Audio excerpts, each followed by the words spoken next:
Governor, what is the biggest challenge that Christine Lagarde has just in the coming 90 days? Well, Christine, and thank you for having me, firstly, and thank you for describing me as the most interesting person, but that's for a separate discussion. I think Christine and all the members of the Governing Council are facing the sorts of challenges that I think many people across Europe, if not the world, are facing, which is dealing with some extreme uncertainty. Well, I know we've been talking about that for a while.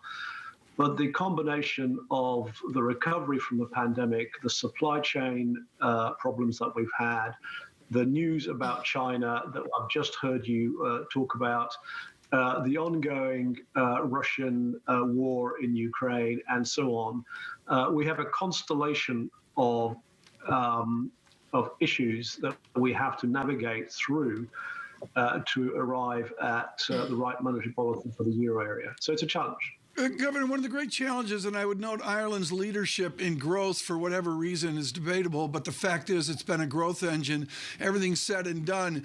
Governor, one of the distinctions here is a belief in the strength, the technology, the nominal GDP of America versus a lesser nominal GDP in Europe. Do you push against that? Do you say we underestimate the potential of European growth forward? I absolutely do. I think the potential there is huge. It's already a very, very big economy, and it's ambitious for itself. So I think, and technology is going to be a critical platform for the future. You know, digitalization, climate change, and demography are the big economic transitions that we're all going through right now. And I think Europe has the potential to be at the head of all of those, actually. Let's talk about the reality of the decision, Governor, that you face on December 15th. Can I just start with your base case? Does it include a recession in the Eurozone economy now?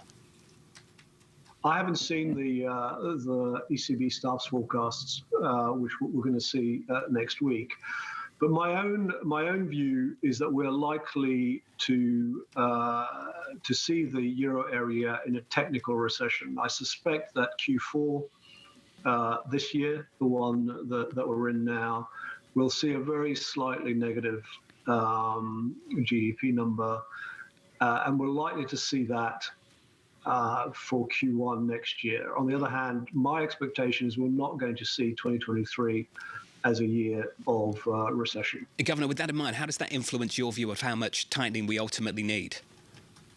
Well, in my view, we started the normalization of interest rates. People have forgotten that back in June we were in negative rate territory, and we're definitely not there now. But I also think that next week when we meet, I think a 50 basis point increase is the sort of floor that we should be discussing. I expect us to go there, but I don't expect us to end there. I do expect us to continue in future meetings. Have you got an idea, Governor, of how far you would push that? I was about to say, how far...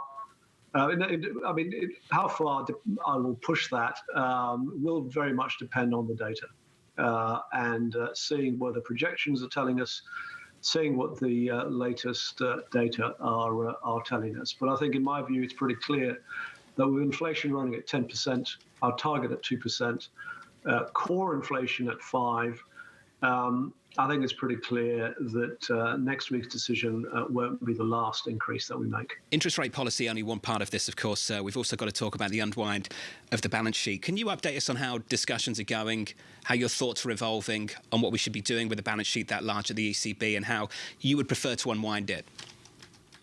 I mean, firstly, my preference is to unwind it. I think the reasons for having it in the first place, the very long period of low rates and the risk of deflation, those reasons are gone.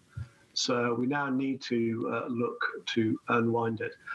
My view is that it needs to be done cautiously and carefully and predictably. So my preference would be for us to start slowly, leave ourselves the room for accelerating if we feel it's warranted, but to do it in that order. I expect us to set out or to agree at the next week's meeting a set of principles which the president will for winding the balance sheet down, which the president will announce. I don't expect anything to start until next year.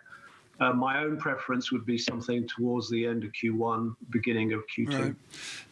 Governor, so important here is your experience in New Zealand, where there's been a real idea of rules of the road in central banking. I think they've provided decades of leadership on that. Olivier Blanchard and others are talking about a set above 2% in America. Combine your New Zealand experience with the idea that we may not bring inflation down to the comfort level, the anchored level of decades of theory.